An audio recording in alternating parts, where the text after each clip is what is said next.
Hello Planet Internet, I'm Emperor Cole and this is Mindbender Entertainment's Superhero Central. So now today I'm going to talk about the X-Men and when they're going to be introduced into the MCU. There's been a lot of speculation since of course the rights to the X-Men were sold back to Disney in the huge Fox being bought out by Disney deal. So now I'm going to let you know which X-Men I feel like are going to be introduced first, second, and third. And of course, I'm going to also let you know how I think they're going to be introduced. Because of course, the MCU has been going on for 20 movies. So it's like they're going to have to introduce this concept of mutants, right? So they're going to have a clever way to explain that mutants have either already existed or that mutants were now created by some event. So let's get into it right now.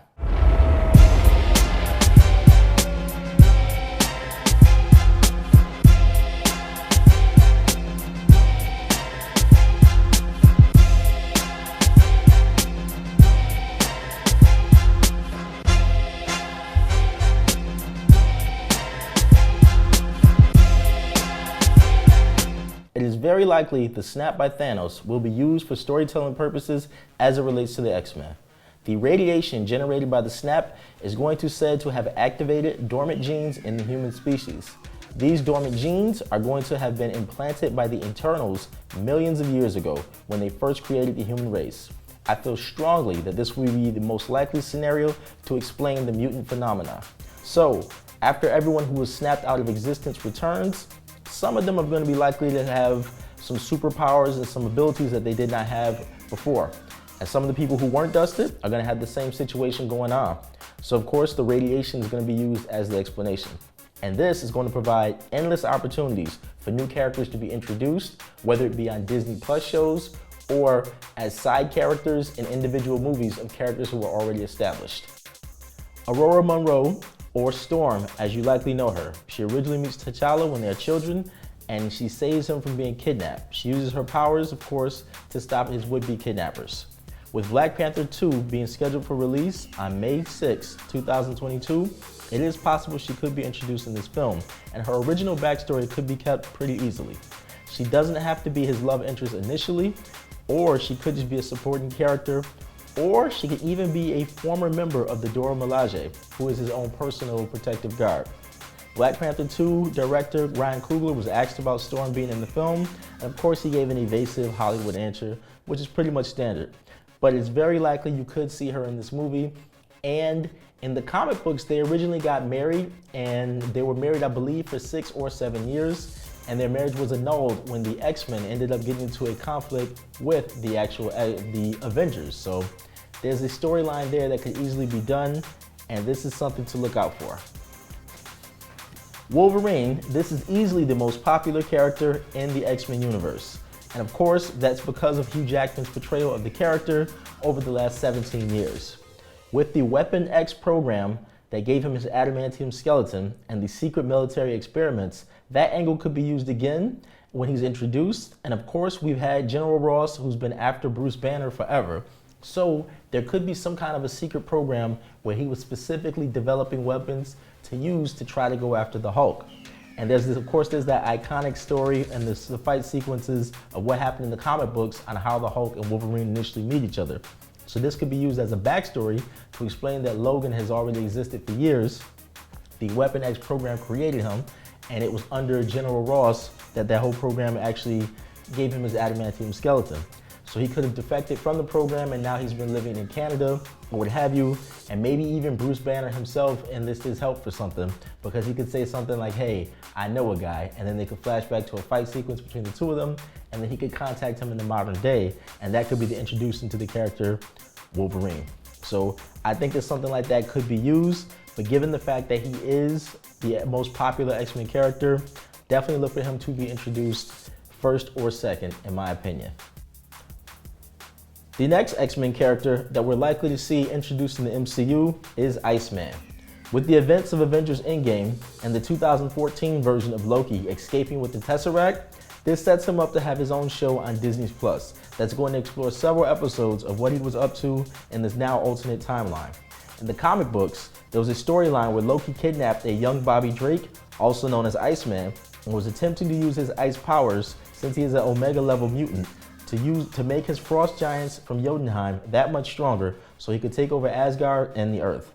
So with this 2014 version of Loki still very much bent on conquest and taking over, this would be a very interesting and compelling way for Iceman to be introduced into the MCU.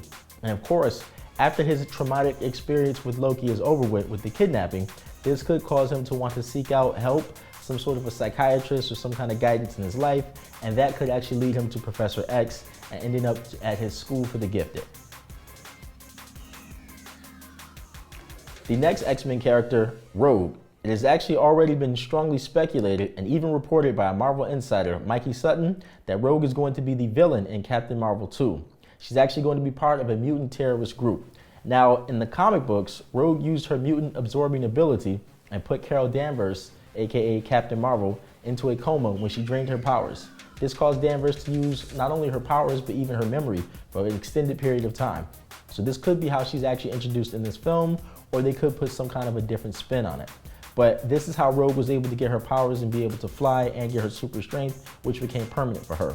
The Fox version of Rogue never got to do anything that was that intense or that looked that cool on the actual screen, or she had no scenes of anything of this nature. And that couldn't be done. Why? Because Fox didn't own the rights to the character Captain Marvel. So they couldn't give her that origin story. Now that all these characters are back with the House of the Mouse, this could actually be done. And in the actual comic book, and even in the 90s cartoon, Rogue was under the guidance and tutelage of Mystique, who was playing the role of her adopted stepmother at the time. So they could do something like that in the Captain Marvel 2 storyline as well. The next X-Men character who we may be seeing sometime soon is none other than Gambit. There was a Gambit movie in the works for quite a while over at Fox that was originally supposed to star Channing Tatum. This movie had a great script from what I heard and even had several big name directors attached to it. The problem with the film was that it referenced X-Men Days of Future Past and the events of X-Men Apocalypse several times and in several scenes. So not only does this script have to be reworked, but there was even a mutant auction scene that had several of the previous X-Men villains all in one place at one time. So now that this character is available for an MCU backstory, perhaps things may be changed to better line up with what's currently going on in the MCU. There was even a plot point in the previous film where Gambit was going to be the biological son of Nathaniel Essex, aka Mr. Sinister. So Gambit may be getting his own Disney Plus show that could be basically the previous film that was going to be made with several different plot points changed, and that could be spread out over 6 to 8 episodes, and that could just be the Gambit series, you know? Or it's been speculation that he may be introduced as a side character and maybe have one episode in Hawkeye's show that has already gotten the green light over on Disney Plus. So they cross paths several times in the comic books, and I feel like that may be a way that he's introduced before actually being put into a huge movie of his own or into the X-Men team-up film. Next up, we have Kitty Pryde. After the events of Avengers Endgame, the Gamora that we now know in the MCU, she is alive, but she did not go on the character arc where she fell in love with Peter Quill over the course of 2 films. Now, Peter Quill is by himself, Gamora's out doing whatever she's doing, and enter Kitty Pryde. There's a storyline in the comic books where the X-Men teamed up with the Guardians of the Galaxy, and Kitty Pryde ended up falling in love with Peter Quill.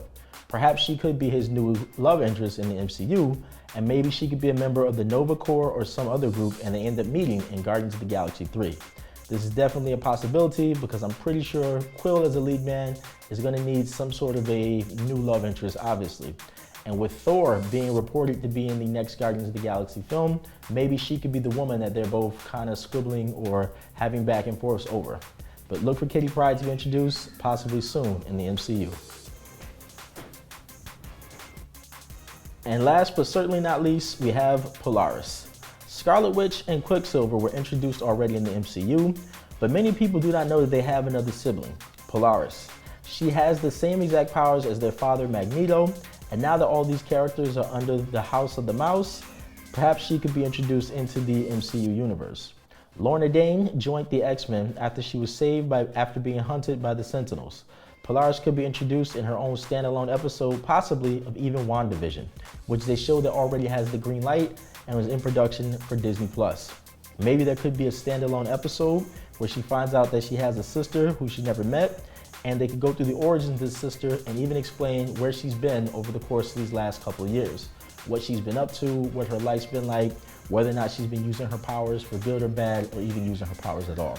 but I expect Polaris to be introduced at some point into the MCU very soon. Okay, so that has been how I think the X-Men will be introduced into the MCU, or at least some of the characters. If you feel like I missed any of the marquee, more notable characters, please let me know in the comments below. And if you have your own theory on how a person may be introduced, whether it be through a Disney Plus show, their own standalone movie, or as a sideshow in one of the other films.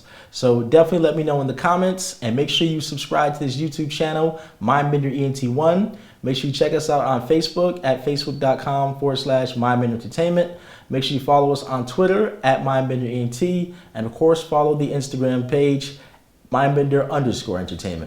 So other than that, everybody, let's just keep rocking. Make sure you check for any more updates on the X-Men, Avengers, or all things superhero and comics here on this YouTube channel. And remember, the future is now.